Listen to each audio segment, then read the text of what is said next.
दोस्तों, मेरा नाम है कुमकुम बिनवाल। ये है स्मृति ईरानी, देश की महिला बाल विकास मंत्री। इन पर देश की महिलाओं और बच्चियों के विकास और उनके अधिकारों के संरक्षण की जिम्मेदारी है। ये जिम्मेदारी इन्हें भारत सरकार ने दी है। लेकिन आज देश की तमाम महिलाएं देश की महिला बाल विकास मंत्री से जवाब सुनकर हैरान हैं, साथ में परेशान भी हैं कि एक ऐसी मंत्री जिन पर उनके अधिकारों के संरक्षण की जिम्मेदारी है, वो जवाब न देने पर हिंदू कार्ड खेल रही हैं। दोस्तों, टाइम्स नाउ की संपादक नाविका कुमार ने देश की महिला बाल विकास मंत्री से सवाल पूछा कि एक रेप का आरोपी राम रहीम जब पैरोल पर बाहर आया तो आपकी पार्टी के नेता से लेकर मंत्री उसके दरबार में क्यों जा रहे हैं। दोस्तों, ये एक ऐसा सवाल है जिसका जवाब हर हाल देश की महिला बाल विकास मंत्री को देना ही देना चाहिए। जाहिर है, ठीक चुनाव से पहले राम रहीम को क्यों पैरोल मिली और उसके दरबार में बीजेपी के नेताओं की फौज क्यों लगी, इसका कोई माकूल जवाब स्मृति ईरानी दे नहीं पाई। तो जानते हैं उन्होंने क्या जवाब दिया। आखिर एक रेप के आरोपी के आगे बीजेपी के नेता नतमस्तक क्यों हैं? इस सवाल पर स्मृति ईरानी पहले कोर्ट पर पल्ला झाड़ती रही कि पैरोल तो कोर्ट ने दी है, तो आप सवाल मुझसे क्यों पूछ रही हैं? ये सवाल तो कोर्ट से पूछा जाना चाहिए था। लेकिन जब मंत्री महोदया से फिर सवाल पूछा गया कि पैरोल के बाद आपके नेता क्यों ऐसे आदमी के दरबार में मत्था टेकने जाते हैं, तो जवाब में स्मृति ईरानी कहती हैं, मैं गई थी क्या?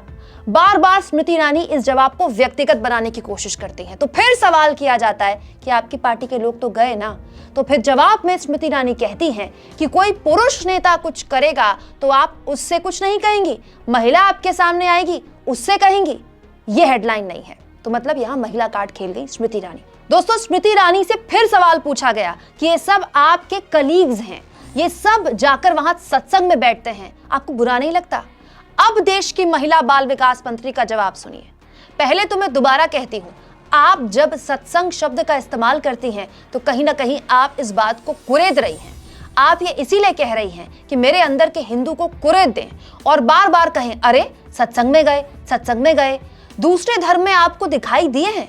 आप किसी भी मंच से किसी भी और धर्म के बारे में ऐसा बोलती हैं, या आपको हार्डकोर हिंदू मिला है मंच पे तो आपको लगा हिंदू है तो इससे पूछ लेते हैं?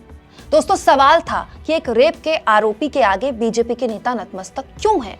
तो देश की महिला बाल विकास मंत्री इसके जवाब में कहती हैं कि इस सवाल से उनके अंदर का हिंदू जाग गया। बताइए, ऐसा जवाब आपने इतिहास में इससे पहले किसी भी महिला बाल विकास मंत्री से सुना था क्या? उम्मीद भी की थी क्या? नाविका कुमार की मजबूरी है कि वो क्रॉस क्वेश्चन आगे नहीं कर पाई। जाहिर सी बात है, क्यों नहीं कर पाई हम सब जानते हैं। लेकिन एक्चुअली में स्मृति ईरानी से यह सवाल पूछा जाना चाहिए था कि क्या वो देश की महिला बाल विकास मंत्री हैं या फिर पहले वो कट्टर हिंदू हैं। और अगर वो पहले अपने आप को कट्टर हिंदू मानती हैं तो तुरंत अभी अपने पद से इस्तीफा दे दें, क्योंकि रेप के आरोपी को लेकर सवाल पूछे जाने पर अगर उनके अंदर का हिंदू जाग रहा है तो उन्हें इस पद पर बैठने का कोई अधिकार नहीं। स्मृति ईरानी ने जब मंत्री पद की शपथ ली थी तो उन्होंने संविधान की रक्षा की शपथ ली थी, वो संविधान जो धर्म और जाति के नाम पर भेद नहीं करता।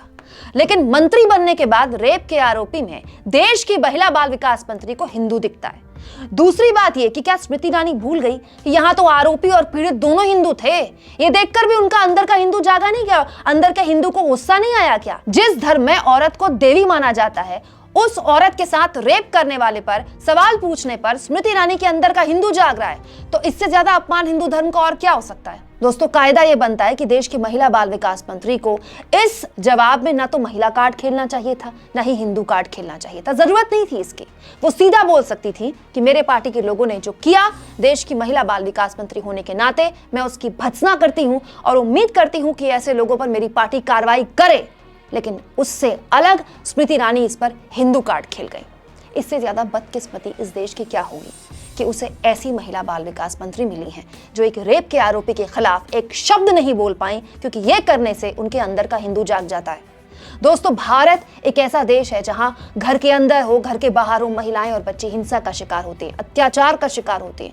आंकड़ा इतना बड़ा है कि हम सब जानते हैं। इस हकीकत से परे देश की महिला बाल विकास मंत्री का यह जवाब आपको कहां से तर्कसंगत लगता है? कमेंट बॉक्स में जरूर लिखिएगा।